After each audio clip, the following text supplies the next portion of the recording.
Siyazi kuningi isifundo belisifunda bekule isifundo zebhizimusi kube lezinye zama NGO wena ubukuliphi ihlandla njalo kuyini okumqoka ukufundile.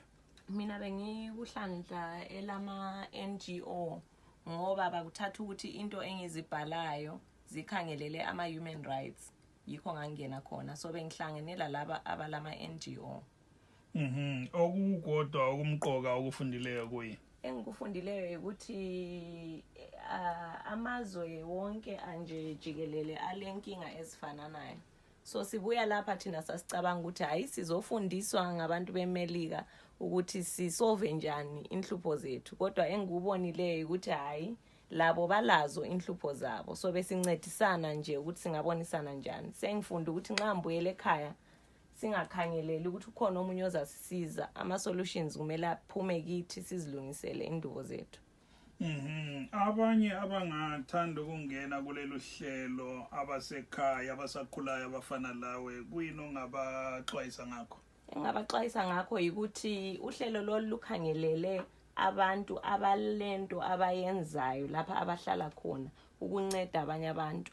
Kungabe kungumuntu obhala izinto ezihlupha abanye, kungabe kungumuntu ole program yakhe ayiqalisileyo ele problem ayisolvayo. So nxa umuntu esazi ukuthi kukhona kwenzayo kumbe angakwenza ukuthuthukisa indawo la ahlala khona enga-applyela uhlelo lolu. Nxa umuntu uyaplya njalo adinga umuntu ongamsiza ngokuthi abhale njani i-application yakhe ngoba i-application yakhona inzima ifuna ukuncediswana.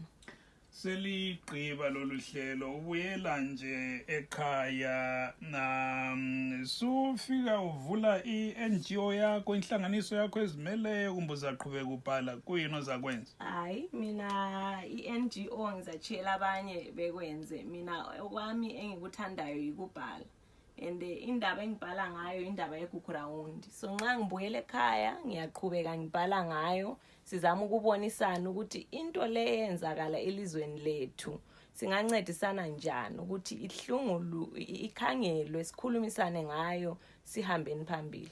Kungani lubalulekile kangaka kuwe udaba lweground?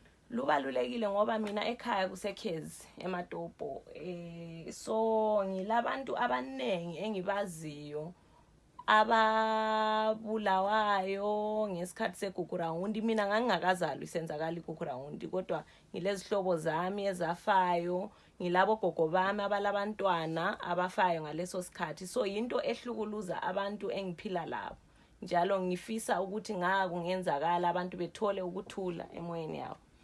Ibhalagwe abantu abatshona besizwa ngayo imbongi zikhuluma ngayo, abahlabeleli bekhuluma ngayo, abalobi bekhuluma ngayo, wena uyazi kahle ngoba uvela khona endaweni? Ngiyazi kahle njalo ngilesihlobo esasisebhalagwe esaphumayo ngazibonela ngamamehlo ukuthi abantu abaphuma kuleyo ndawo baphambaniseka kangakanani. Siyazi ubaba uMnangagwa umongameli welizwe uthi yena uhulumende wakhe uphezu kwalo lolu daba. Ubona kule nqubela phambili yini kuyakhanya ukuthi impela uhulumende uphezu kwalo? Ngiyake ngikuzwe besithi baphezu kwakho lokho kodwa mina ngombono wami ngaba phezu kwakho okweqiniso. Ngabacela abantu abahlutshwa yile ndaba yeground bebe yibo abahamba phambili ngokuthi bafuna ukuncedwa ngani. Angiboni kule ngqondo mina ukuthi umuntu onguye oaccuswayo ukuthi waphambanisa abantu aphinde abe nguye obeyaphambili ngokuthi sikulungise kanjani engabuzanga bona labo aba affected. Mamobe kubuhle kube lawe kuhlelo. Siyabonga kakhulu njalo sikufisela inhlanhla nxa uphenduka nje eZimbabwe kuliviki. Ngiyabonga kakhulu, isale kahle.